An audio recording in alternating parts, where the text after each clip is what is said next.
Kenapa ini? Oh, telepon. Hah, remove. Sorry, Sanding masuk lagi. Kok saya remove? Apa jadi? Ya ampun. Oke, sorry. Ini kendala teknis. Kasih tahu Sanding ya. Masuknya pakai akun Tell You aja. Ini kayaknya di remove sama Google-nya kalau masuknya nggak pakai akun Tell You.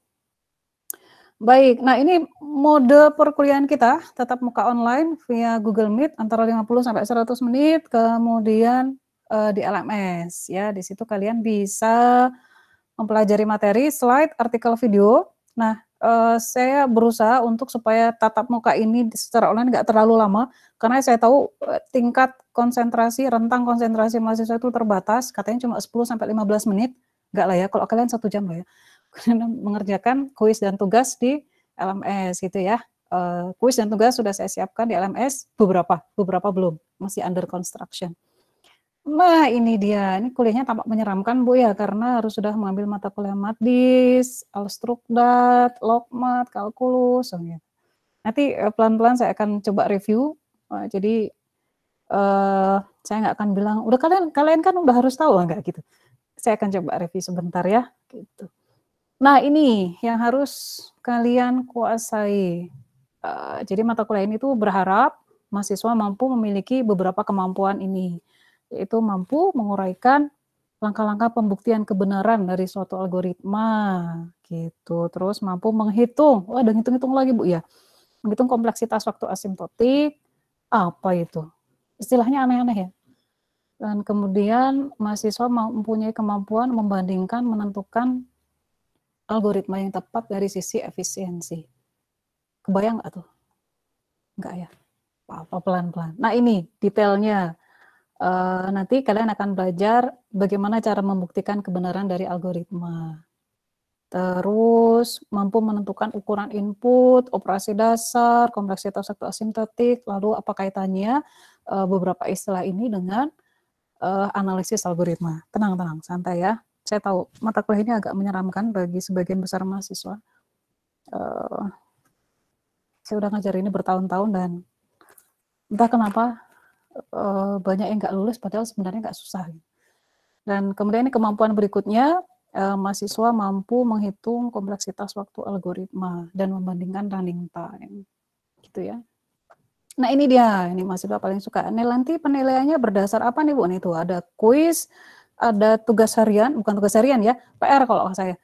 Saya tidak memberikan tugas harian atau tugas pekanan, tapi tugas per topik. Kalau kalian perhatikan di LMS, saya sudah set ada 6 sampai 7 tugas dan 6 sampai 7 kuis. Saya lupa yang 6 tuh kuliah ini atau kuliah satu lagi. Saya pegang 3 kuliah yang berbeda. Seperti itu ya, ada tugas besar nanti, ada UTS, ada UAS. Gitu, proporsi penilaiannya Anda bisa lihat nanti di slide. Begitu. Baik, ada pertanyaan dulu? Gak ada ya? Bisa ya? Dipahami ya? Simple. Seperti itulah kuliah kita. Nah, kita akan mulai masuk. Saya punya 3 pertanyaan tuh. Pertanyaan pertama, apa itu algoritma? Kemudian yang kedua, penting gitu belajar algoritma? Kemudian pertanyaan ketiga, apa sih peran algoritma? Kaitannya dengan berbagai teknologi lain yang digunakan di komputer. Ayo, coba jawab. Coba jawab di chat. Yang nomor 2 aja, pertanyaan nomor 2. Penting nggak sih belajar algoritma? Bebas jawabnya ya, nggak akan dinilai, tenang. Nggak penting Bu, karena saya pengen jadi desainer. Terus kenapa kuliah di IF? Coba jawab di chat ya. Nomor 2, yang pertanyaan nomor 2. Penting nggak sih belajar algoritma? Ini sambil saya identifikasi siapa yang belum masuk nih. 3 lagi belum masuk. Oke. 1 menit lagi. Penting nggak sih belajar algoritma? Kalau penting kenapa? Kenapa penting? Bebas. Nggak usah googling loh, nggak usah googling kayak gini.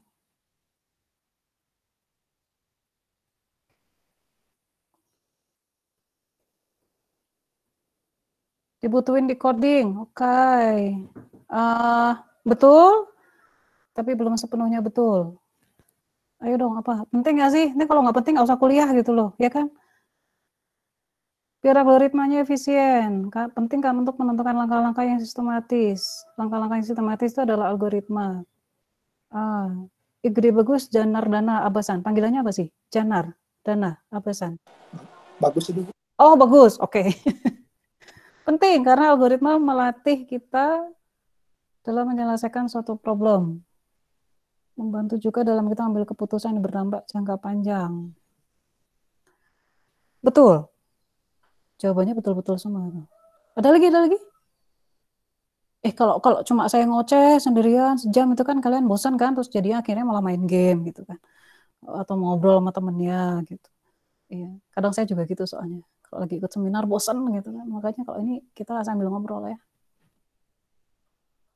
Ada lagi?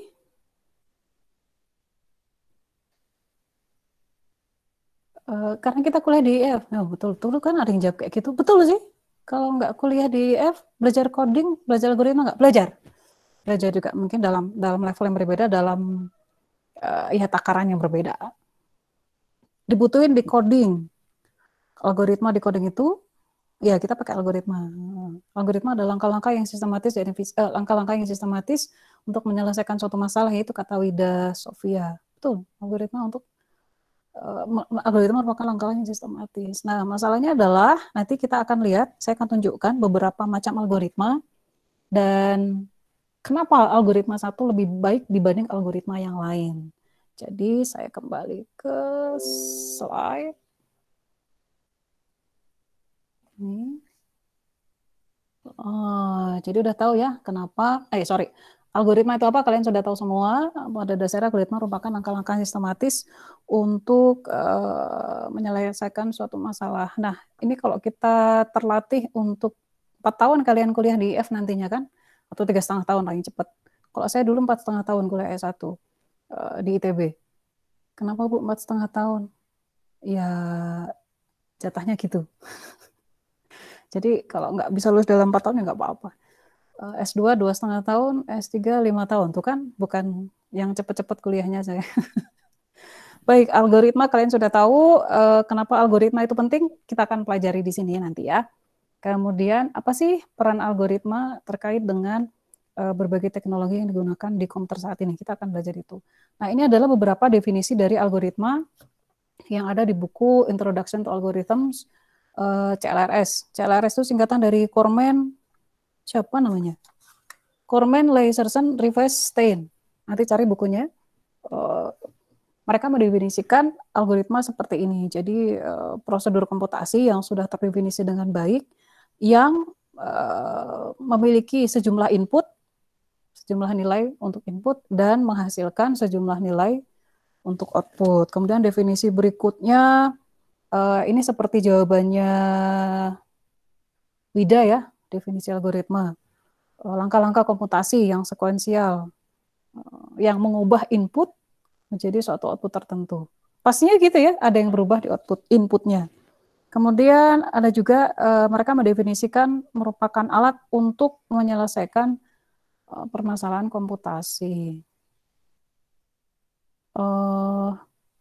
Ini algoritma yang didefinisikan oleh mereka. Tapi pada dasarnya memasak pun itu juga algoritma kan, masak telur misalnya. Ada urutan langkahnya kan, wajannya dipanasin, kemudian dikasih minyak, telurnya dikocok. Kan nggak mungkin kalian melakukan misalnya telur dikocok dulu, taruh di wajan, terus kompornya nggak dipanasin, nggak mungkin gitu kan. Jadi ada langkah-langkah sekuensial yang harus diperhatikan juga. Jadi memasak telur pun juga algoritma. Contoh ini, contoh permasalahan komputasi yang membutuhkan algoritma. Contoh ini permasalahan pengurutan atau sorting.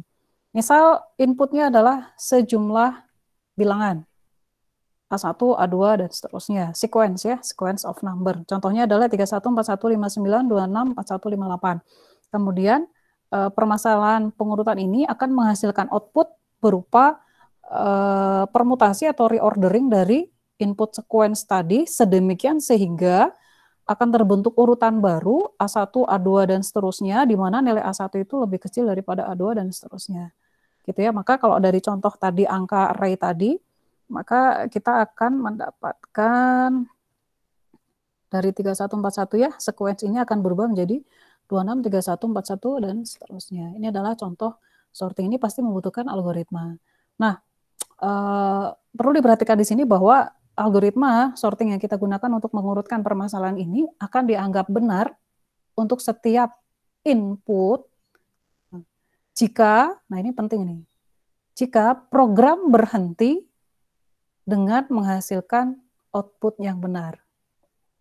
Kalian pasti waktu belajar Alpro atau struktur data, udah ya struktur data ya?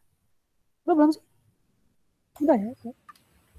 Udah ya. Nah, pasti pernah membuat program, entah itu program kecil atau program besar yang tiba-tiba program itu berhenti, tapi nggak mengeluarkan output apapun. Nah, jadi kalau program berhenti, entah itu nge-hang atau apapun, tapi outputnya nggak benar, berarti kita nggak bisa mengatakan bahwa algoritma tersebut benar kan? Nah ini. Jadi nanti kita akan di kuliah ini akan belajar bagaimana cara mengatakan bahwa, hey ini algoritmanya benar loh, hey ini algoritmanya salah, seperti itu, gitu ya. Gitu. Nah ini ada pertanyaan lagi. Andaikan misalnya komputer itu udah cepet banget, terus memori juga tersedia bebas, murah lah pokoknya, udah bebas, murah gitu. Terus masih ada nggak sih alasan untuk belajar algoritma? Ayo, perlu nggak sih? Kan komputer udah cepet banget, terus memori udah banyak yang tersedia bebas, gratis lah misalnya. Masih perlu nggak belajar algoritma?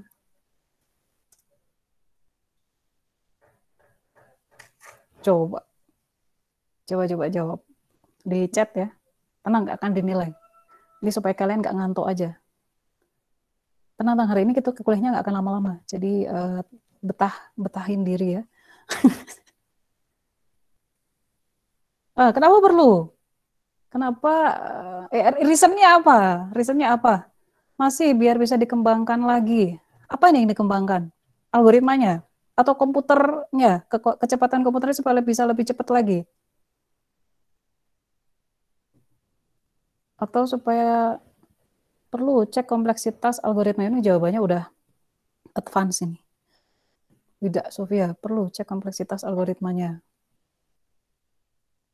Pasti di antara kalian ada yang menjawab, kan nggak perlu, Bu. Komputer udah cepat. Memori udah gede banget. Kalau kalian pengen tahu ya, zaman saya kuliah S1 dulu, memori itu cuma 256 mega. Sekarang laptop saya aja udah 16 giga RAM-nya.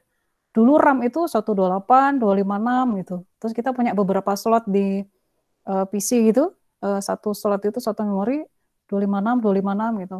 Cuma iya 256 itu udah paling gede. Nah, sekarang memori udah 16 giga, udah jauh berkali-kali lebih besar kapasitasnya. Tapi ternyata masih tetap butuh kan ya algoritma itu kita pelajari. Ini contohnya Ferdinand. Karena kita menjalin komputer juga ada algoritma dan ada langkah-langkahnya. Oke, periksa apakah ada virusnya. Algoritma untuk ngecek itu oke. Yang mengembangkan komputer adalah manusia. Oh, ini keren banget ini. Out of the box. Betul.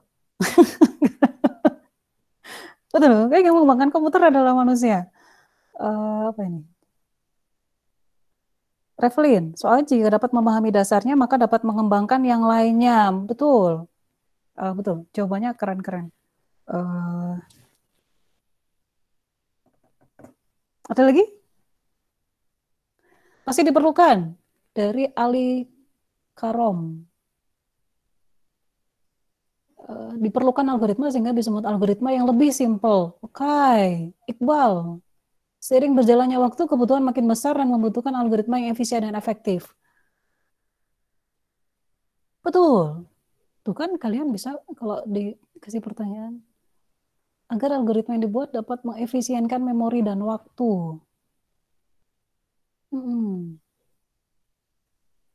Iya, oke. Tidak ada batas untuk mengembangkan kemampuan komputer, betul. Iya, iya. Zaman saya kuliah S1 dulu, Google belum ada. Kalian lahir udah ada Google ya? Nah, saya lahir belum ada Google. Saya kuliah S1 pun nggak ada Google. Eh, Browser saat itu Internet Explorer. Sekarang Internet Explorer udah ganti jadi Microsoft Edge dan kayaknya bentar lagi akan mati, discontinue. Dulu nggak ada Chrome. Chrome sekarang ada. Oh kan. Android dulu nggak ada. Dulu tuh HP segede-gede bata gitu. Laptop dulu yang punya di kuliah itu hanya beberapa orang yang dianggap kaya dan mampu beli laptop. Kita kalau belajar itu pakai PC di lab. Nggak ada ceritanya kita ngoding di kafe pakai laptop masing-masing gitu, nggak ada. Tapi semua ngoding di lab sampai malam kayak gitu. Dulu ya. Sekarang nggak ada ya. Apalagi masa pandemi ini nggak boleh ke kampus. Gitu ya. Jadi ya dulu Google nggak ada, sekarang Google udah keren banget ya, udah gede banget. Gitu. Dulu Gmail nggak ada, banyak yang nggak ada lah pokoknya dulu itu. Sekarang udah banyak yang ada. Gitu ya. Jadi tetap kita butuh algoritma. Nah, kita nggak akan belajar skala yang besar, kita akan mempelajari, memahami reason ini, alasan-alasan kenapa kita terbutuh mempelajari algoritma dan menganalisisnya di skala kecil dulu ya. Baik, contoh ini ada satu contoh. Contoh, saya punya dua buah komputer A dan B. Nanti kalian jawab pertanyaannya ya. Komputer A dan B ini sama-sama diminta untuk menyelesaikan permasalahan sorting 10 juta bilangan. 10 juta itu berarti nolnya 7. 10 juta bilangan. 10 pangkat 7. Nah, komputer A mampu mengeksekusi instruksi 10 pangkat 10 instruksi per detik. Sedangkan komputer B mampu mengeksekusi instruksi 10 pangkat 7 per detik. Di sini dulu deh. Jadi lebih cepat mana, komputer A atau komputer B? Komputer A ya, karena komputer A 1000 kali lebih cepat mengeksekusi instruksi per detik. Sepakat ya? Komputer A lebih cepat 1000 kali daripada komputer B, ya kan? Nah, sekarang adalah, misalkan komputer A dan B ini, komputer A lebih cepat 1000 kali, dari sisi powernya, dari sisi hardware-nya, 1000 kali lebih cepat. Mereka berdua diminta untuk sorting 10 juta bilangan. Tapi di komputer A, proses sortingnya menggunakan algoritma yang kompleksitasnya atau kemampuan dari algoritmanya mampu mengeksekusi 2n kuadrat instruksi, sedangkan komputer B 50n log n instruksi. Kira-kira mana komputer yang lebih cepat? A atau B? Cuma dua. Kalau nggak A ya B, Bu. Kalau nggak B ya A. Nah, coba hitung dulu. Gimana cara ngitungnya? Coba hitung dulu. A atau B yang lebih cepat? Komputer A, dari sisi hardware, dia lebih cepat 1000 kali. Tapi di komputer A dikasih algoritma untuk sorti yang algoritmanya itu memiliki kompleksitas atau tingkat efisiensinya 2n kuadrat. N itu jumlah bilangan ya. N itu jumlah bilangan. Sedangkan yang komputer B 50n log n. N adalah jumlah bilangan. Sedangkan mereka sama-sama harus sorting 10 juta bilangan. Ah, saya minum dulu lah.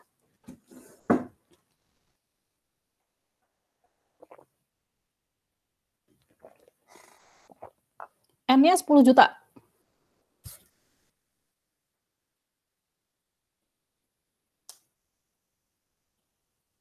Nah, komputer A atau komputer B? Nggak dinilai, tenang. Nggak jawab nggak apa-apa, Bu. Ya nggak apa-apa, tapi jawablah. Masa kalian tega saya nanya terus nggak dijawab gitu.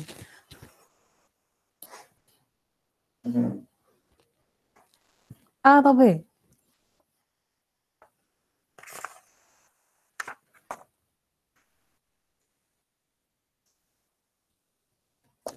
Komputer A bisa sorting 200 instruksi, sedangkan komputer B bisa sorting 500 instruksi. Oh, Belum.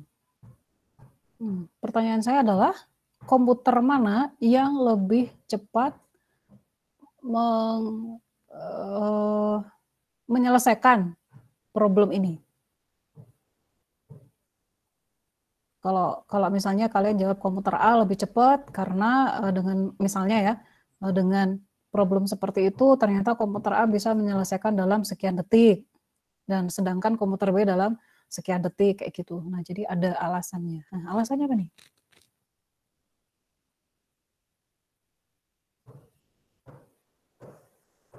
Ayo, 1 menit lagi.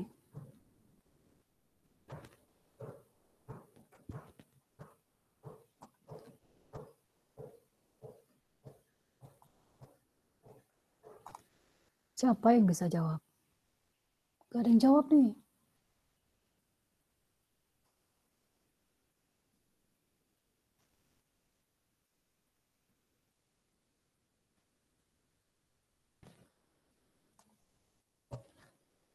Gak ada yang bisa?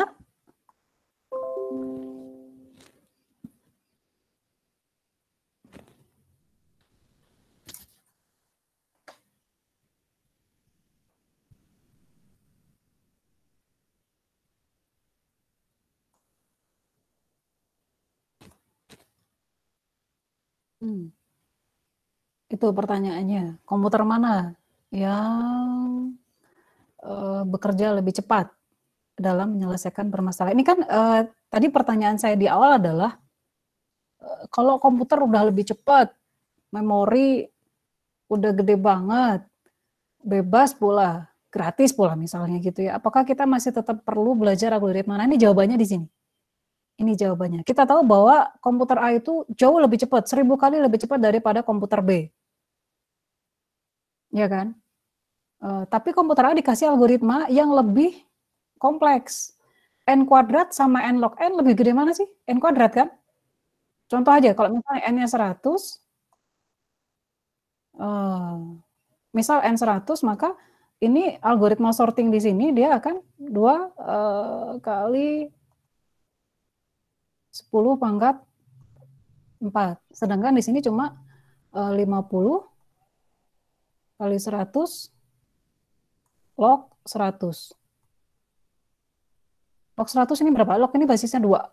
Nah, coba hitung-hitung. Ini kan paling cuma 5.000 ya. Di sini udah 20.000. 10 pangkat 4 kan 10.000, kali 2 20.000. Jadi komputer A ini lebih kompleks, lebih lama. Gitu. Nah, sedangkan di sini kalian dikasih N-nya adalah 10 miliar.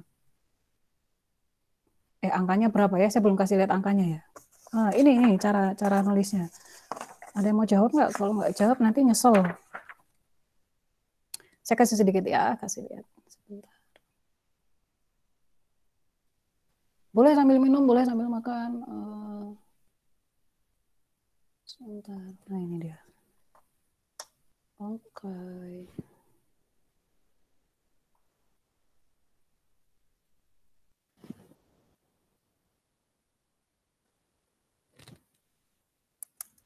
Di sini yang terlihat di layar kalian, kertas saya kelihatan nggak tuh? Kelihatan ya. Yuk kita lihat komputer A. Komputer A ini dia membutuhkan waktu berapa kira-kira? Cara ngitungnya gimana? 2 kali 10 pangkat 7 kuadrat, kompleksitasnya 2n kuadrat kan? Dibagi dengan 10 pangkat 10. 10 pangkat 10 ini apa? 10 juta bilangan. 10 juta. Million itu 10 juta ya? 10 juta itu berapa sih? 10 pangkat 7. 10 pangkat 10. Sorry, 10 pangkat 7. 10 miliar, Bu. Enggak, million itu kan juta kan dalam bahasa Inggris. Sedangkan komputer B, kok jadi bingung sendiri saya. Komputer B dia akan menyelesaikan dalam 50 kali 10 pangkat 7. Oh, sorry, ini powernya ya, powernya dari A. Ini power. Kemudian 5 n log n. Log n-nya adalah 10 pangkat 7 dibagi dengan kecepatan dia adalah 10 pangkat 7. Ini instruksi per second, sedangkan di sini adalah instruksi. Di sini instruksi per second. Ini kira-kira berapa? Bisa difahami ya? Di sini adalah apa tadi? 2n kuadrat kompleksitas algoritmanya, sedangkan ini dibagi dengan kemampuan komputer tersebut. Kemampuan komputer tersebut adalah 10 pangkat 10 instruction per second. Sedangkan di komputer B, kompleksitasnya atau algoritmanya itu, kecepatannya adalah 50 kali 10 pangkat 7. 10 pangkat 7 adalah instruction per second, komputer B, 50 n log n. 10 pangkat 7, 10 pangkat 7. 10 pangkat 7 ini adalah jumlah bilangan yang harus di sorting. Ada 10 million, 10 juta. Million itu juta ya, bukan miliar. Dan di sini 10 pangkat 7 yang di sini, yang di bawah ini adalah power dari komputer B. Anda lihat, ini juga power, ini power komputer A, ini power komputer B. Anda bisa lihat bahwa ini hasilnya adalah kira-kira, saya sudah hitung tadi, ini sekitar kira-kira ya 1163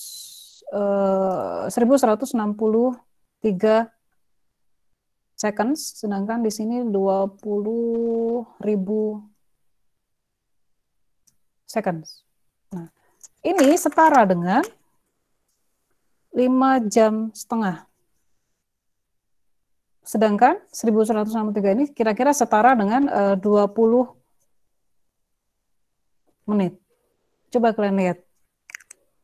Komputer B yang 1/1000 lebih lambat daripada komputer A ketika diberikan algoritma yang jauh lebih cepat, maka ternyata komputer B mampu menyelesaikan permasalahan dengan lebih cepat. Inilah kenapa kita tetap mempelajari algoritma. Tetap harus mengetahui mana algoritma yang efisien dan efektif. Gitu ya, bisa dipahami ya? Baik. Nah, ternyata nanti kalian akan belajar bahwa algoritma yang punya kompleksitas 2n kuadrat ini adalah insertion sort. Udah tahu ya? Udah belajar di Alpro, dan algoritma yang memiliki kompleksitas 50n log n ini adalah merge sort.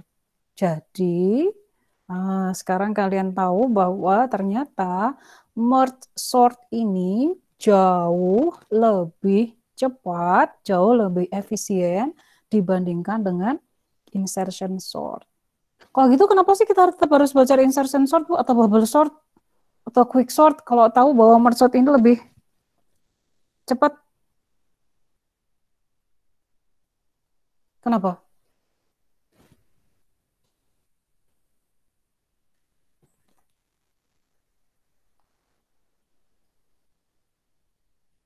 Kenapa kira-kira? Udah tahu yang itu lebih cepat, kenapa kita masih harus belajar yang lain, Bu? Tetap ya. Kita tahu dari mana bahwa X lebih cepat dari Y kalau Y-nya itu nggak ada. Bagaimanapun kita tetap butuh dia sebagai pembanding. Dan ada saat di mana merge sort ini tidak selalu lebih baik dibandingkan insert sort. Ini adalah kasus umum yang terjadi. Baik, saya lanjut aja biar nggak usah kelamaan. Nah, ini adalah di mana algoritma itu berada. Jadi, algoritma itu mendasari berbagai teknologi yang kalian kenal. Komputer itu banyak algoritma di dalamnya. Terus QE, saya suka bikin QE karena nggak ada algoritmanya. Ada orang-orang yang bikin API untuk QE itu kan juga bikin algoritma juga kan.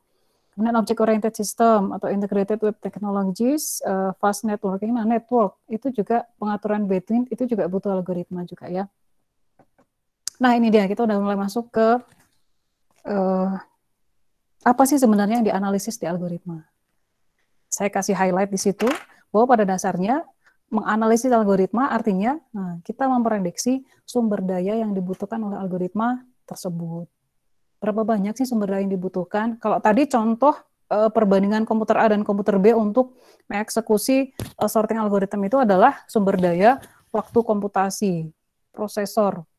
Berapa lama prosesor akan mengeksekusi problem tersebut, gitu ya. Nah, beberapa resource atau sumber daya dari komputer yang utama ini adalah ini ya, waktu komputasi, memori, RAM, hardware, dan bandwidth. Bandwidth jaringan ini yang sering dianalisis untuk mengetahui apakah suatu algoritma itu efisien. Tapi yang paling utama adalah waktu komputasi. Paling utama, waktu komputasi dari algoritma. Seberapa cepat dia, seberapa lambat dia, itu harus diperhatikan. Nah, RAM, ini menjadi hal yang sangat penting, RAM, memori, karena dialah yang mengeksekusi, tempat di mana semua instruksi algoritma disimpan atau di-load untuk selanjutnya dieksekusi oleh prosesor, CPU, gitu ya. Nah, disinilah. Jadi semua proses aritmetik, add, subtract, multiply, divide, remainder itu dieksekusi, disimpan di sini, di-load di sini. Jadi loadingnya itu sekuensial, kemudian load, store, copy untuk pemindahan data ataupun if else ini. Conditional, unconditionalnya if else, gitu ya. Nah, contoh. Nah, coba kalian pikirkan nih. Saya punya 2 buah algoritma searching ya. Satu sequential search, satu lagi binary search. Masih ingat bedanya sequential dan binary search? Aduh Bu, ini saya kira saya udah lulus Alpro, udah tenang. Sekarang ternyata Alpro lagi. Kan sekarang kita menganalisis. Jadi kita harus paham apa yang kita analisis. Kalau sekuensial namanya juga sekuensial. Jadi kalau kita mencari apakah suatu bilangan ada di suatu array dengan menggunakan sekuensial, maka kita nyari dari depan kan? Sekuensial kan? Dari satu, dari bilangan kedua sama nggak dengan bilangan yang kita cari gitu kan? Apakah sama dengan X? Misalnya yang dicari adalah X. Kemudian kalau binary, namanya juga binary, biner, dibagi dua. Array-nya dibagi dua, kanan dan kiri. Kemudian kita akan bandingkan apakah si X ini akan kita cari ke array kanan atau array kiri gitu kan. Nah, berarti yang menjadi syarat di binary search ini adalah array-nya harus terurut dari kecil ke besar. Kayak gitu. Kalau ternyata si X-nya ini ternyata kita duga ada di array kiri karena nilainya mungkin berada di cakupan di array kiri, maka kita akan cuma mencari di array kiri tadi, kan sudah dibagi dua. Nah, kira-kira dengan seperti itu, kita sudah bisa menduga bahwa ternyata binary search lebih cepat. Tapi dia punya syarat kan, dia harus sequential array-nya, harus terurut array-nya. Kalau sequential search, array-nya bebas, random, kita nggak harus terurut. Kalau kalian misalnya punya array yang kalian nggak tahu terurut atau enggak, terus ternyata array-nya nggak terurut, kalian berlakukan binary search, apa yang terjadi? Solusi nggak ketemu bisa jadi gitu kan. Jadi harus hati-hati ya. Jadi harus tahu ya kapan kita menggunakan sequential search, kapan menggunakan binary search. Oke, fokus di sini adalah misal saya punya array size berukuran 128. Nah, ternyata dengan sequential search jumlah operasi perbandingan untuk mencari di manakah si X ini berada atau apakah X ada di array tersebut adalah sebanyak 128. Operasi perbandingan apa sih Bu? Yang if X sama dengan sesuatu, X sama dengan elemen array gitu ya, itu di situ. Gitu. Nah, sebentar ini ternyata saya belum ganti ke webcam. Oke, webcam lagi. Oh. Lanjut lagi ke sini. Dengan binary search, jumlah operasi perbandingan itu cuma 8 untuk ukuran array 128. Kita coba lagi dan ukuran array 1024. Sequential search butuh operasi perbandingan 1024. Sedangkan binary search 11. Tuh kan, binary search lebih sedikit ya jumlah operasi perbandingannya. Kalau jumlah operasi perbandingannya lebih sedikit, artinya dia lebih cepat selesainya. Nah, kalau ternyata array size-nya gede banget, dan sekarang era big data, nggak ada data yang kecil. Atau kalau semuanya kita masukin ke array, rata-rata array-nya sekarang gede-gede. Jadi, disinilah mulai pentingnya algoritma tampak jadi semakin penting. Lihat, kalau di sequential search, jumlah operasi perbandingannya sebesar ukuran data, ukuran array. Sementara di binary search cuma 21. Wow, jauh lebih kecil ya, seperti itu. Gitu ya. Jadi entah mungkin nanti suatu saat kalian akan menemukan algoritma searching yang lebih efisien dibanding binary search, entah somehow gitu ya. Karena binary search ini juga sudah mulai banyak variannya. Binary search yang seperti apa gitu. Jadi orang tetap berusaha mencari algoritma yang lebih cepat, lebih apa ya, nggak butuh memori banyak, dan lebih murah. Itu pasti 3 hal yang orang selalu perhatikan. Nah, di sini saya highlight bahwa ternyata binary search kesimpulannya dia lebih efisien dibandingkan sequential search. Jika array-nya dalam kondisi terurut dari besar ke kecil atau dari kecil ke besar. Gitu ya. Baik. Apalagi setelah ini? Udah selesai slide saya. Itu selesai tuh. Ada pertanyaan? Ada. Sekarang udah jam berapa ini? Ada? Baik. Ada slide lagi, tapi kalian bisa pelajari sendiri, yaitu pada saya sudah taruh di LMS, sengaja supaya kalian bisa belajar sendiri ya. Yang ini, sorry.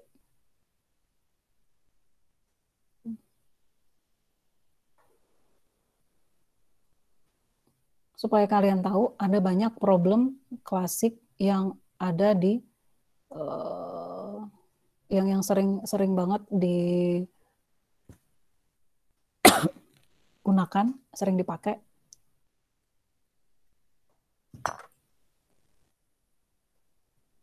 Mana tadi mic-nya saya? Tutupan. Oh, ini dia. Window-nya. Nah, ini dia. Ini. Kalian nanti pelajari sendiri di LMS ya. Ini beberapa masalah klasik yang akan kalian pelajari nanti di kuliah lanjutan dari kuliah analisis kompleksitas algoritma. Ada namanya kuliah strategi algoritma. Kalian akan belajar seperti ini. TSP, TSP ini yang banyak dipakai sekarang oleh kurir JNE, JNNT gitu.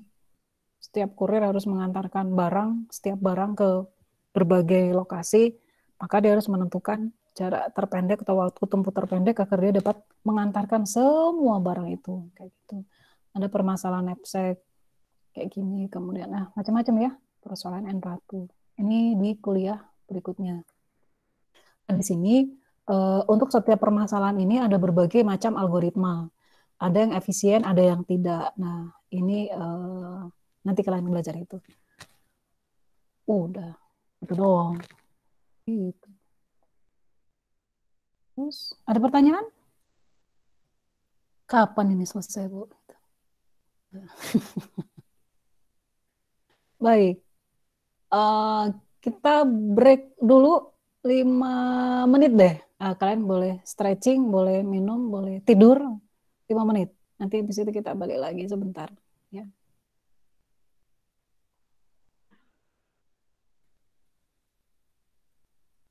Capek pasti kan duduk. Makanya saya suka berdiri. Kadang-kadang berdiri, kadang-kadang duduk. Kalian boleh juga kayak gitu. Mana sih tadi?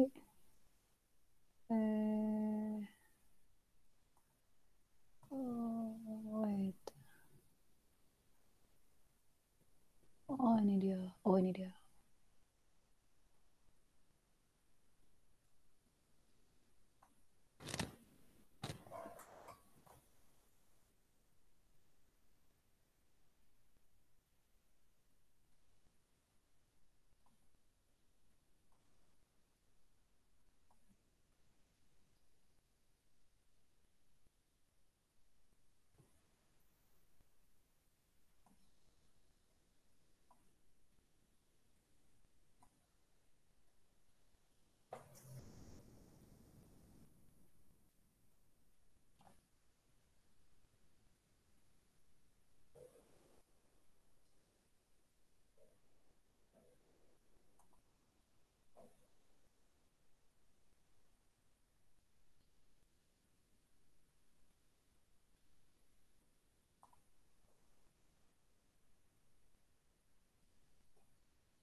Sudah 5 menit ini? Yuk kita mulai lagi. Nah, ini kita akan mulai masuk ke banyak hitung-hitungan. Aduh, gimana sih, Bu? Ya, begitu. Jadi, untuk pekan ini dan pekan depan, kalian akan belajar bagaimana cara membuktikan suatu algoritma itu adalah benar. Nah, khusus kita akan belajar tentang algoritma iteratif dulu, yang non-rekursif. Yang non-rekursif ya, yang rekursif nanti. Tapi justru yang rekursif ini lebih gampang.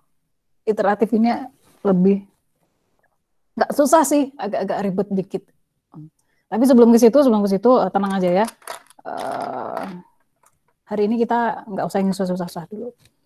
Baik, nah ini ada 2 algoritma, masih ingat ya? Ada algoritma Fibonacci. Loh, mana kok nggak keluar gambar saya? Sorry, slide-nya salah. Ya Allah, salah. Bentar ya. Fikri, izin ke toilet. Ya, emang nggak? Silakan. Sorry, salah ini. Slide-nya saya bukan yang ini.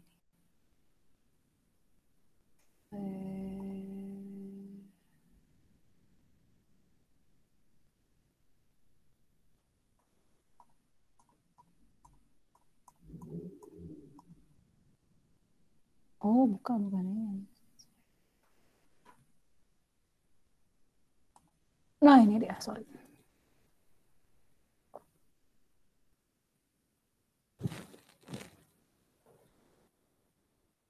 Sorry, slide-nya. Tadi slide-nya kebanyakan. Saya kasih slide yang lebih sedikit saja. Saya share dulu. Kan. Yang tersiksa kalau kuliah online gini dosen juga kali. Lebih capek dong. Cuma mahasiswa kan cuma duduk aja ya. Oh, capek juga, Bu. Ya, oke lah. Dosen juga ribet. Mana slide saya? Kelihatan nggak? Belum ya.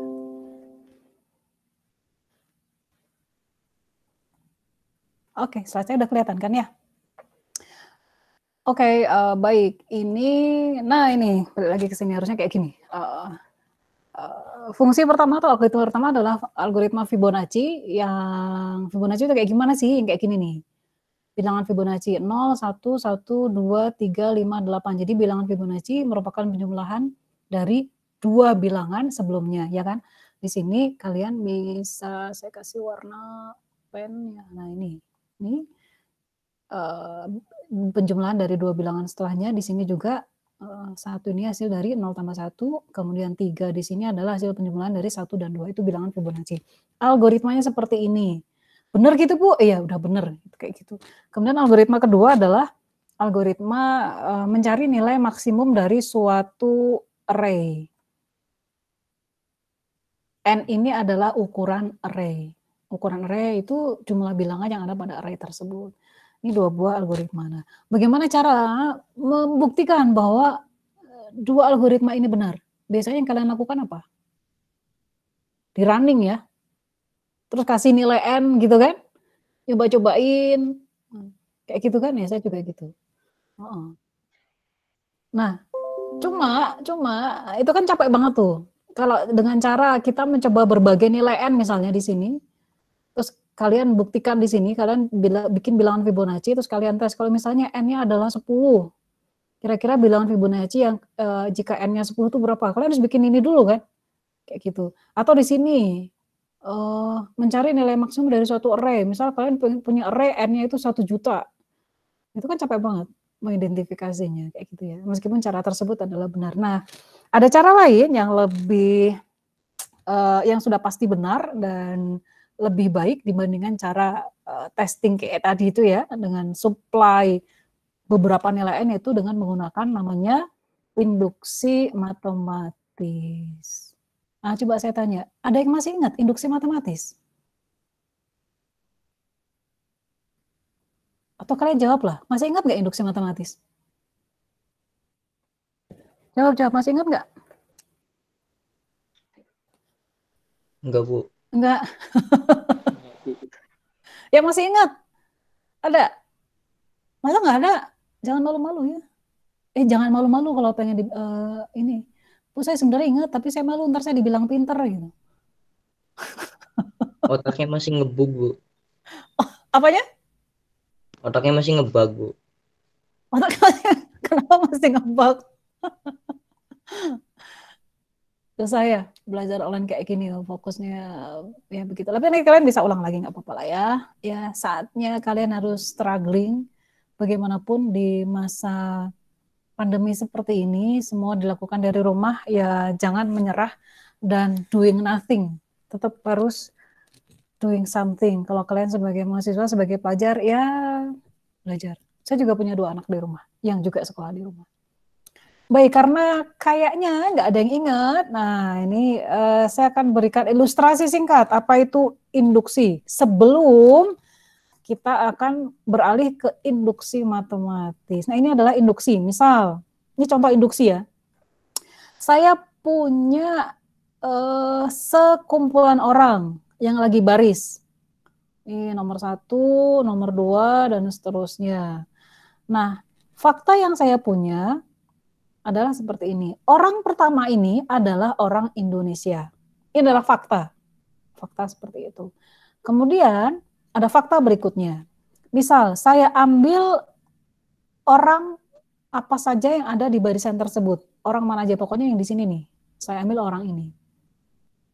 Kemudian fakta yang saya punya adalah jika semua orang mulai dari orang pertama sampai dengan orang yang tadi saya tandai adalah orang Indonesia, maka orang berikutnya pasti Indonesia. Ini adalah induksi. Nah, di sini nih. Saya ulang ya. Saya ambil sembarang orang dimanapun. Misal di sini.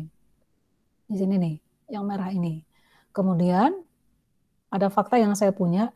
Jika orang mulai dari orang pertama sampai dengan orang yang saya tandai tadi adalah orang Indonesia, maka saya bisa simpulkan bahwa orang berikutnya itu setelah yang saya tandai tadi ya, itu pasti adalah orang Indonesia. Simpel ya induksi ya. Induksi itu kayak gitu doang tuh.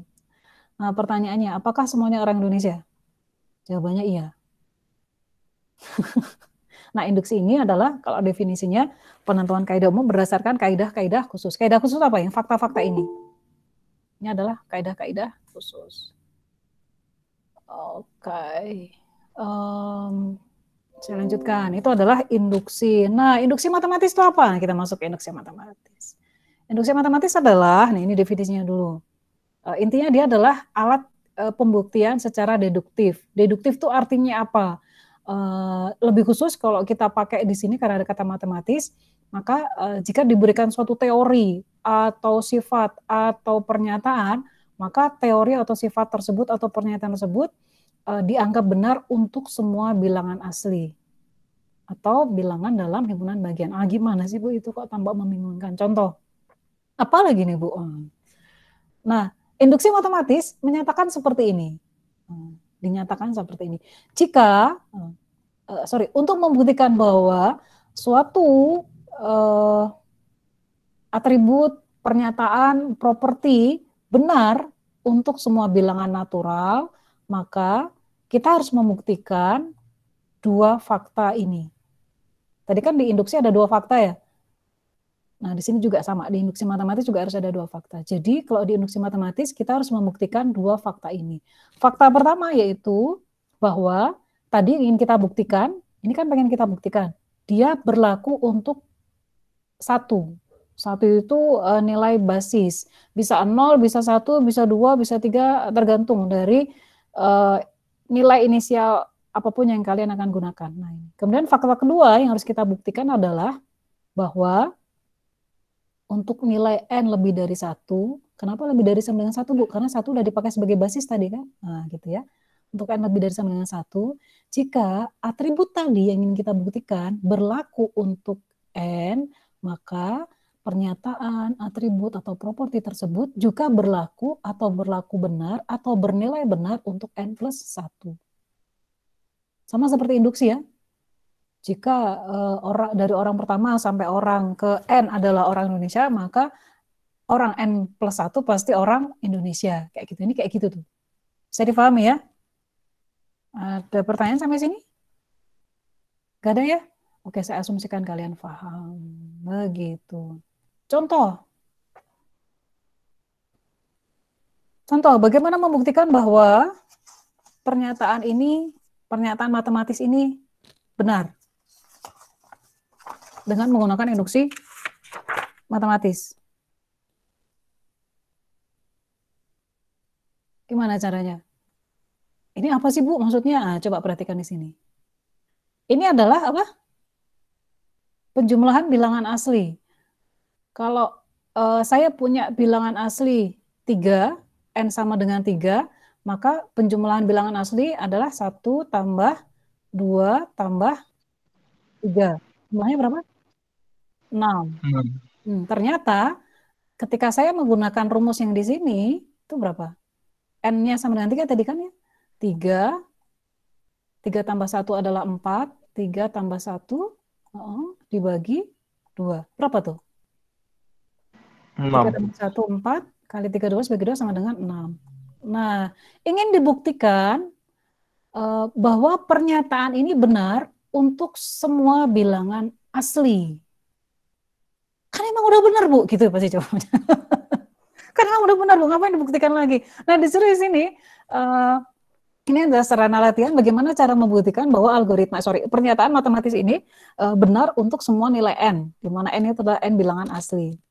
Gitu ya. Nah, caranya adalah ada di video yang saya buat. Di video itu nanti kalian pelajari ya videonya. Cuma 15 menit kalau nggak salah. Nah, saya ingin ada di slide ini juga cara membuktikannya. Ada nggak sih? Oh, ini dia. Oh, sorry, saya yang kelewat. Sorry. Nah, untuk membuktikannya sebagai pengantar supaya kalian nanti bisa memahami video yang saya buat, ada 3 hal yang harus kita perhatikan dalam membuktikan suatu pernyataan benar menggunakan cara induksi matematis. Yang pertama, tentukan dulu basisnya tadi ya. Kemudian tentukan hipotesisnya. Ini kan jadi basis itu adalah fakta pertama, hipotesis itu adalah fakta kedua, lalu hipotesis ini kan cuma asumsi. Asumsi bahwa dia benar untuk suatu nilai N, maka kita harus membuktikan, maka N+1 itu pasti benar. Hipotesis itu kayak gitu, cuma dugaan.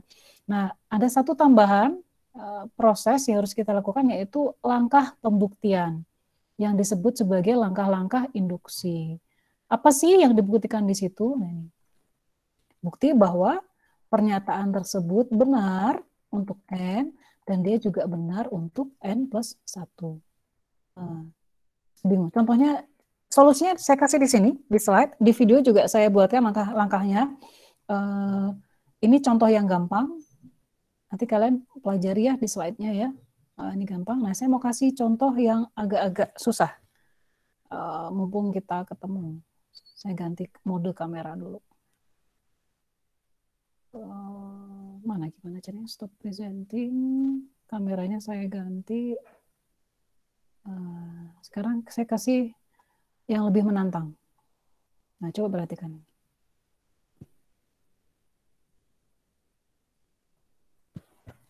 Kok miring? Oh, ini kamera saya miring. Ngeblur ya? Atau gelap? Cukup jelas ya? Bisa ya? Nah, yuk. Cukup jelas ya? Bisa kelihatan ya? Kalau dari saya kayak ngeflip gitu tulisannya. Di kalian semoga nggak ngeflip.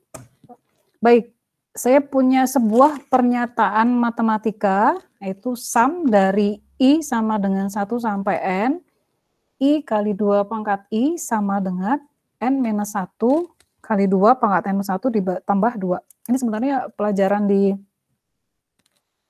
aljabar linear kalau nggak salah, kayak gini. Cuma ya ini akan membantu kalian untuk nantinya di pekan depan kita akan belajar bagaimana membuktikan kebenaran dari algoritma. Kita akan pakai ini seperti ini ya. Nah, pertanyaannya adalah jika diberikan pernyataan seperti ini, maka kalian diminta untuk membuktikan bahwa pernyataan ini berlaku untuk untuk semua bilangan positif. Jadi untuk semua bilangan positif, pernyataan ini dianggap benar menggunakan induksi matematis ya, karena kita sedang belajar induksi matematis. Baik, sebentar. Wait.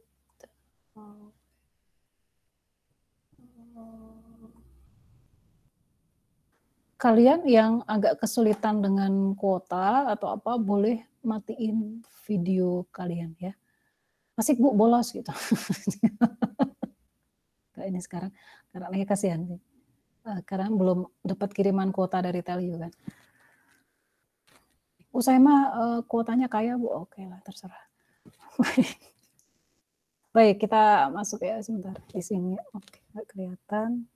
Nah, pertama, kalian harus membangun fakta pertama yang bentuknya adalah basis. Basis induksi. Seperti ini. Nah, basis induksinya saya pilih N sama dengan 1. Maksudnya apa? Langkah pertama, saya harus membuktikan bahwa pernyataan matematika ini benar untuk N sama dengan 1.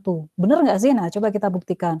Kalau N sama dengan 1, maka dia akan menjadi I sama dengan 1 sampai N 1 kan? Kemudian di sini I-nya, I kali 2 pangkat I. Karena I-nya 1 sampai N sama dengan 1, maka saya langsung bisa ubah menjadi 1 kali 2 pangkat 1. Hasilnya berapa? 1 kali 2 pangkat 1 sama dengan 2. Ya kan? Dari sisi yang sebelah sini. Lalu ternyata dia juga sama dengan, nah saya mau pakai sisi sebelah sini nih. N-nya adalah 1 minus 1, 2 pangkat 1 plus 1, seperti itu, ditambah 2. Kalian tahu bahwa di sini hasilnya adalah 0, ditambah 2 sama dengan 2. Nih, ini adalah hasil dari sisi yang di sini, sisi kiri, sedangkan yang ini adalah hasil perhitungan dari sisi kanan. Ternyata sama ya, sama-sama 2. Artinya kita bisa menyatakan di langkah pertama ini bahwa pada basis pernyataan ini adalah benar. Jadi fakta pertama benar. Nah, kita lanjut ke langkah kedua, fakta kedua, yang kita membuktikan bahwa fakta kedua juga benar. Nah, langkah kedua dari induksi matematis ini, kita harus membangun yang disebut sebagai hipotesis induksi. Hipotesis induksi. Nah, hipotesis induksi ini, hipotesis itu kan definisinya dugaan, asumsi. Kita membangun asumsi. Nah, di induksi matematis, asumsi yang kita bangun harus memenuhi rule. Rule-nya apa tadi? Jika pernyataan ini benar untuk N, maka untuk N plus 1 juga harus benar, gitu kan? Nah, gitu. Nah, saya membangun asumsi bahwa untuk sembarang bilangan positif N, pernyataan ini berlaku. Pernyataan tersebut benar gitu ya. Pernyataan ini I sama dengan 1 sampai N untuk I kali 2 pangkat I sama dengan, I N minus 1 kali 2 pangkat N plus 1 tambah 2, ini adalah benar. Maka, nah induksi nih, induksi. Maka kita harus membuktikan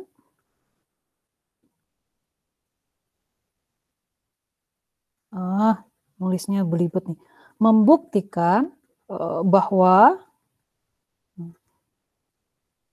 nilai dia untuk N plus 1 harus benar gitu kan? Gimana tuh caranya?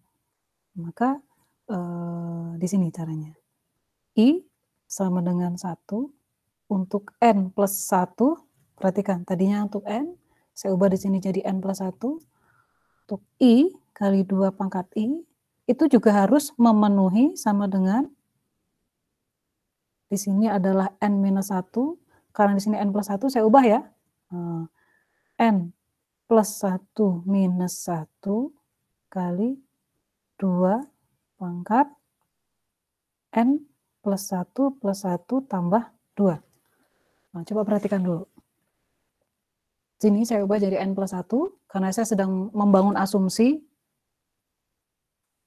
kalau dia untuk N adalah pernyataan tersebut benar, maka untuk N plus 1 dia juga harus benar. Sedangkan benar pada saat N plus 1, maka pernyataan ini akan berubah kan. Tadinya di sini N, kita ubah jadi N plus 1, kemudian di sini N, saya ubah jadi N plus 1, di sini juga ya, N-nya juga N plus 1, maka ini akan menjadi N, karena ini kan hilang ya, kali 2 pangkat N plus 2 ditambah 2. Nah, kita harus membuktikan ini. Ini harus dibuktikan.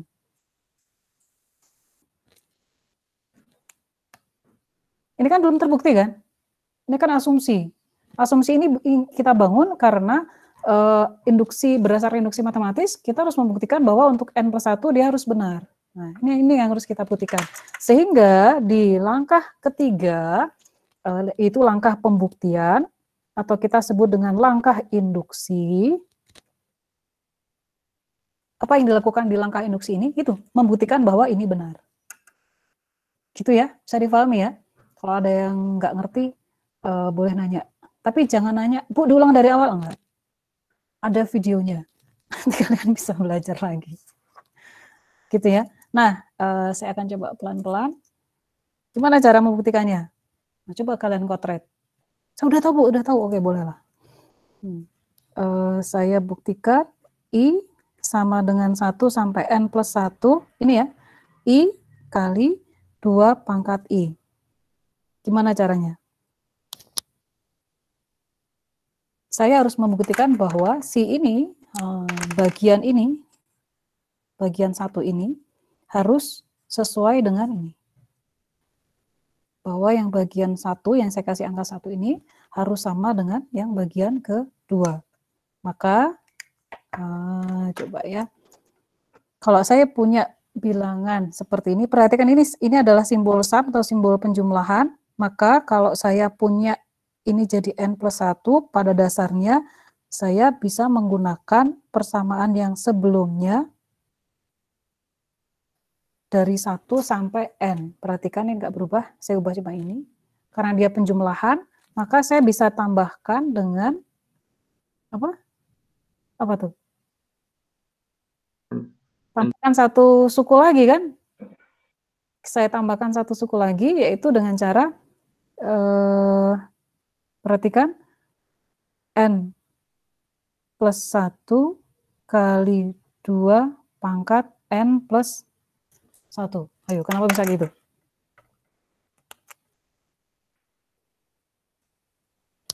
Ini adalah I kali 2 pangkat I dari 1 sampai N, tapi karena ini kan I-nya harus sampai N plus 1, saya harus tambahkan satu suku lagi kan? Nah, satu suku lagi kayak gini. Ini tuh pada dasarnya adalah I kali 2 pangkat I, gitu kan? Masalahnya adalah pada saat di sini I-nya itu kan udah sama dengan N plus 1. Maka I-nya saya ubah menjadi N plus 1 kali 2 pangkat I, N plus 1. Bisa ya? Saya cepat aja di sini. Maka saya jabarkan lagi. Saya tahu ini dari, ini taunya dari mana sih, Bu? Ini dari fakta. Faktanya kan memang begitu. Aduh, Bu. Saya kok nggak, nanti dipelajari lagi. Oke. N-1. Sorry. Kenapa N-1? Kan I kali 2 pangkat I, I-nya adalah N plus 1. Kenapa? Maaf, itu N plus 1 dari mana ya, Bu? Yang ini? Bukan N minus. Yang saya lingkarin biru ini? Iya. Oh. Ini dari ini nih, dari I kali 2 pangkat I. Kan penjumlahan sum ini kan ya, I kali 2 pangkat I tambah I kali 2 pangkat I gitu kan, terus-terusnya kan. Cuma I-nya itu kan mulai dari 1, sini berarti saya ganti 1 pangkat 1, di sini jadi 2 pangkat 2 sampai N. 3 kali 2 pangkat 3 dan seterusnya sampai N kali 2 pangkat N. Ya kan? Tapi karena di sini N+1, maka sampai N kan di sini nih, ya kan? Saya harus nambahin +1-nya lagi kan? Berarti N+1 kali 2 pangkat N+1. Gitu ya, di sini nih ya. Bisa ya? Bisa lanjutin, saya jabarkan ini lagi. Saya tahu bahwa berdasarkan hipotesis, lihat lagi hipotesisnya. Nah, di sini nih. Aduh, kertas saya kurang gede ya. Hipotesis yang saya punya di sini nih. Saya bisa ubah ini supaya ngikutin hipotesis N-1 kali 2 pangkat N+1 tambah 2. Ini sesuai hipotesis kita. Ini kan dia benar untuk N, ya kan? Ini sama dengan yang awal sih. Tapi kan kita sudah taruh itu di hipotesis.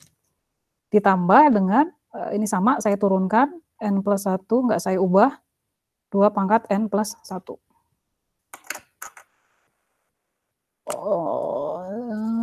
Supaya kalian nggak bingung. Nah, ini didapatkan dari mana? Dari hipotesis. Gitu ya. Terus saya turunkan lagi, nah saya gabungkan lagi. Ini dan ini kan bisa saya gabungkan tuh. Perhatikan, dia sama-sama punya 2 pangkat N+1. 2 pangkat N+1. Saya gabungkan ya. 2 pangkat N+1. Sama-sama 2 pangkat N+1. Dia punya N-1. Dia punya tambah N+1. Saya tambahkan dengan 2. Bisa ya? Yang bagian ini loh. Saya ubah jadi seperti ini. Kan sama-sama punya 2 pangkat N+1, ya kan? Jadi N-1 tambah N+1. Sehingga kalian tahu bahwa ini hilang, bakal hilang, N-1 sama 1 akan hilang, ya kan? Maka pada akhirnya saya akan punya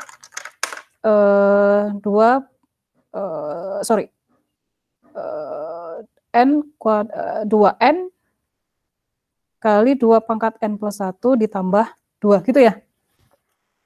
Bisa ya? Di sini cuma gini doang. Nah, ini cuma nurunin rumus doang. Nah, di sini kemudian kelihatan nggak? Oke. Nah, terus ini gimana nih caranya supaya bisa bentuknya kayak gini? Perhatikan, kita harus mencapai bentuk seperti ini. Tadi kan bentuknya yang 2 udah mirip nih, tapi ini kok belum mirip gitu kan? Nah, ini bisa mirip nih sebenarnya. Pakai hukum perpangkatan. Kan sama-sama ada 2 ya.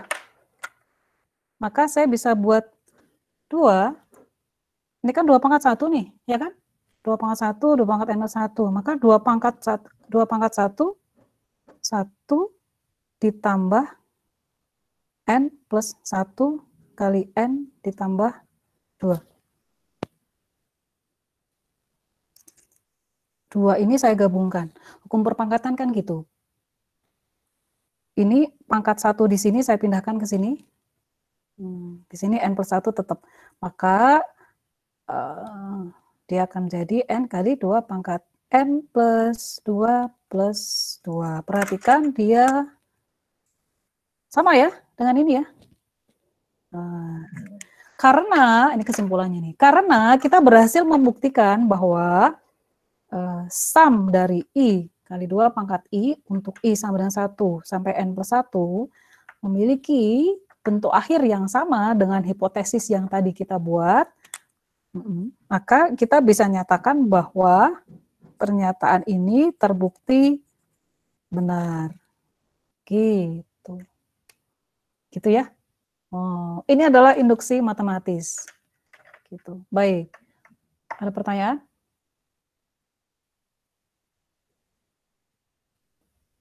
Uh, 5 menit lagi kita selesai kuliah. Tenang aja. Saya tahu kalian capek pasti. Saya juga capek. Bu, mau nanya dong, Bu. Ya. Yang dari N-1 itu gimana ya, Bu? Sorry, yang mana tuh? Dari sini? Yang hipotesis. Dari yang hipotesis. Dari mana ke mana? N-1-nya dari mana, Bu? Ini? Ya. Enggak, dari sini yang bawah lagi, bawah. Ini? Ini? Bawah, Bu. Iya. Oh, yang di sini? Di langkah induksi, yang di sini ya? Kok bisa kayak gini gitu ya? Iya. Nah ini dia. Udah coret-coretan, nggak kelihatan. Perhatikan ini di hipotesis deh, yang saya kasih tanda panah hijau. Di hipotesis tadi, kita membuat asumsi bahwa untuk sembarang bilangan positif N, maka pernyataan yang saya kasih tanda panah hijau ini adalah benar kan? Ini kan sama dengan soal tadi kan? Nah, kita buat asumsi. Asumsikan bahwa anggap aja ini benar. Anggap aja ini benar untuk sembarang nilai n. Maka berdasarkan induksi matematis, kita harus membuktikan bahwa untuk nilai n plus 1 juga harus benar. Gitu ya. Nah, masalahnya adalah seperti apa sih bentuknya dia kalau untuk n plus 1? Ternyata bentuknya akan jadi seperti ini. Saya kasih lingkaran hijau ini. Bentuknya menjadi seperti ini. Nah, ini adalah penting bagaimana membangun hipotesis agar sesuai dengan induksi matematis gitu ya. Nah, ini yang pentingnya kayak gitu. Anggap dia benar untuk nilai n, maka kita harus menganggap pula bahwa untuk nilai n plus 1, pernyataan matematis tersebut juga harus benar. Masalahnya adalah kita harus membuat ini nih, bentuk pernyataan matematis untuk n plus 1-nya seperti apa. Nah, ini tadi saya kotret dulu di sini kan. Nah, itu kan baru asumsi, baru dugaan, namanya juga hipotesis. Maka langkah berikutnya, kita harus membuktikan bahwa dia benar-benar bentuknya akan seperti ini untuk n plus 1. N kali 2 pangkat n plus 2 plus 2. Kita harus buktikan bahwa itu benar. Nah, makanya kita lakukan langkah ketiga yaitu induksi matematis, gitu ya. Gitu. Nah, di sini perhatikan di sini sudah n plus 1 bagian atasnya. Kan di sini saya akan membuktikan nih langkah ketiga. Saya harus membuktikan bahwa dia memenuhi bentuk persamaan yang saya kasih lingkaran hijau ini. Bentuk persamaan dia pada akhirnya akan sama dengan yang di lingkaran hijau. Nah, ini saya lakukan pembuktian. Saya tahu bahwa berdasarkan hukum penjumlahan, ini kan sam ya, I kali 2 pangkat I, kalau sampai N, maka dia akan memenuhi, kalau N-nya sama dengan 1, bentuknya akan seperti ini, 1 kali 2 pangkat 1. Kalau N-nya sama dengan 2, maka akan ditambah dengan 2 kali 2 pangkat 2. Kalau sama dengan N, di sini nih N. Maka N kali 2 pangkat N. Ditambahin terus sampai N pangkat 2N. Maka kalau N plus 1, pada akhirnya saya harus menambahkan I-nya berubah menjadi N plus 1 kali 2 pangkat N plus 1. I kali 2 pangkat I gitu kan. Bisa ya. Nah, terus saya jabarkan ini nih. Ini kan harus diubah ke dalam bentuk N. Kenapa? Lihat akhir rumus yang di sini, pernyataan matematis ini. Semuanya dalam bentuk N. Semuanya dalam N. Nggak ada I-nya kan? Ya kan? Paling gampangnya saya harus mengubah dia nih ke dalam bentuk N. Caranya gimana? Lihat aja hipotesis. Oh, ternyata I kali 2 pangkat I, dari I sama dengan 1 sampai N, akan memenuhi bentuk seperti ini, gitu kan? Nah, saya pindahin aja ke sini. N minus 1 kali 2 pangkat N plus 1 tambah 2. Saya cuma pindahin doang. Gitu ya? Terus yang di sini, saya pindahin dari atas ke bawah. Udah gitu doang. Nah, semoga menjawab.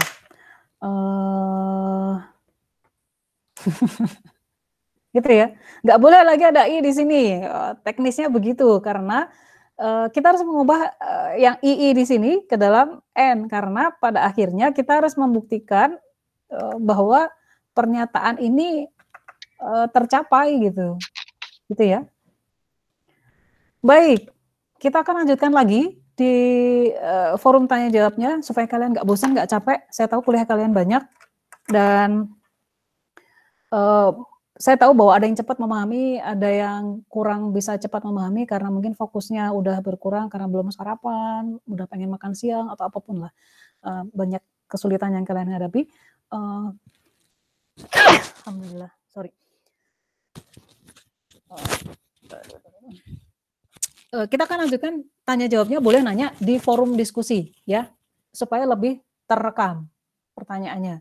Di forum diskusi pekan 1 ada di LMS, tanya apapun di situ boleh gitu ya. Nanti kita akan saling menjawab, yang lain juga boleh jawab.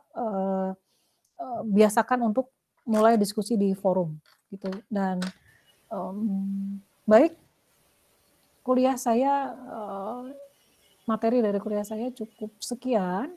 Kita akan lanjutkan dengan diskusi di forum, boleh kapan aja ya, saya nggak membatasi, di forum saya bisa jawab kapanpun. Kemudian pesan dari saya, pelajari materi yang ada di LMS. Video tentang induksi matematis saya sudah buatkan. Saya sebenarnya itu upload di YouTube, tapi saya share linknya ke LMS. Kemudian saya juga kasih kalau nggak salah ada 2 contoh penggunaan induksi matematis untuk membuktikan kebenaran dari pernyataan matematis, gitu ya. Baik, silakan dipelajari, kemudian kerjakan kuisnya, kuis review cuma ada 11 soal, 3 soal Anda diminta untuk membuktikan menggunakan induksi matematis seperti ini, dan 8 soal true false, pilihan ganda, ataupun multiple response. Silakan dijawab. Untuk pesan saya sih, review lagi materi yang kita bahas hari ini, baik slide maupun video, untuk bisa menjawab kuis dengan baik. Gitu ya? Apakah nilai kuisnya nanti dipakai? Yang di LMS? Ya, semua nilai yang di LMS dipakai. Kalau yang di sini kalian jawab tadi enggak. Kan kita sambil ngobrol ya. Jadi semua yang di LMS semuanya tercatat. Iya, begitu. Baik. Baik, pertanyaan lanjut di forum ya, jangan di sini ya, supaya semuanya tahu. Dan pesan saya, jangan malu untuk bertanya, jangan malu, jangan takut untuk dianggap pertanyaannya kok bodoh banget sih, nggak usah kayak gitu. Dulu Einstein itu dianggap bodoh sama gurunya. Ya, Edison juga gitu. Jadi nggak usah mikirin omongan orang. Gitu ya, jangan takut untuk bertanya. Kalian sekarang adalah mahasiswa, saatnya belajar. Ya, orang belajar itu memang banyak nanya. Gitu. Oke. Nah, baik. Saya sudahi kuliah kita. Kita lanjut di forum diskusi dan di LMS ya. Semoga kalian bisa mempelajari materi dengan baik. Oke, kita ketemu lagi minggu depan 8:30 pas. Oke, saya pamit ya. Assalamualaikum. Waalaikumsalam. Waalaikumsalam. Ibu. Yo. Terima kasih, Bu.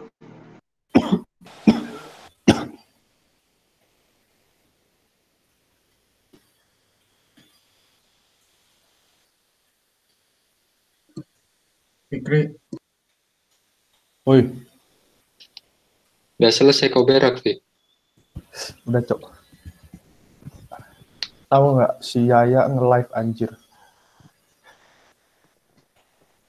Bisa-bisanya dia lagi kuliah nge-live. Sama si Tipa. Fik, Apaan itu tuh di bawah-bawah pengajar? Anak kurang ajar memang. Enggak ya. Tahu apa-apa. Di bawah-bawah.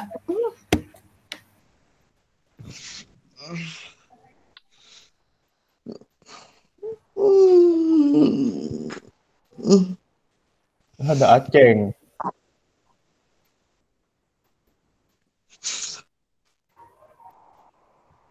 ini absennya kayak kemarin nggak, Fik?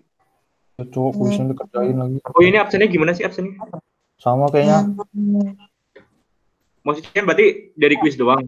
Dari kuis doang? Itu sama kayak kemarin. Centang-centang Ini aja. mau ditentang ya? Enggak, lu buka langsung ke centang itu.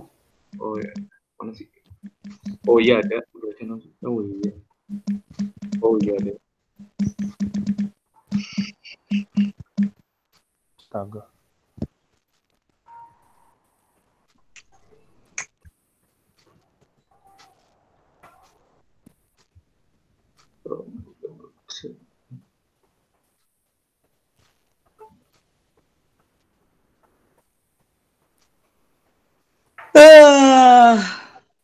Kaget gue.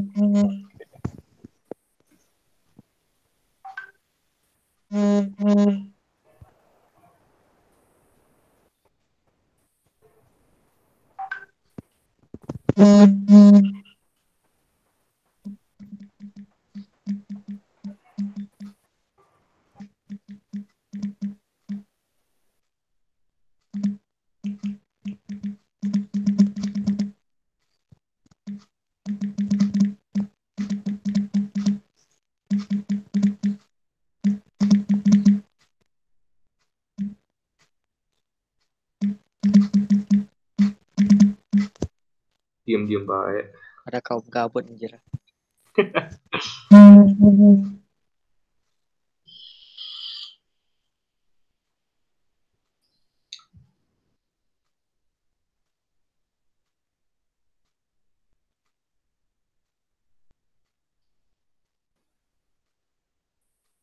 Oh, jam 11 ya jadinya itu ya. PBD.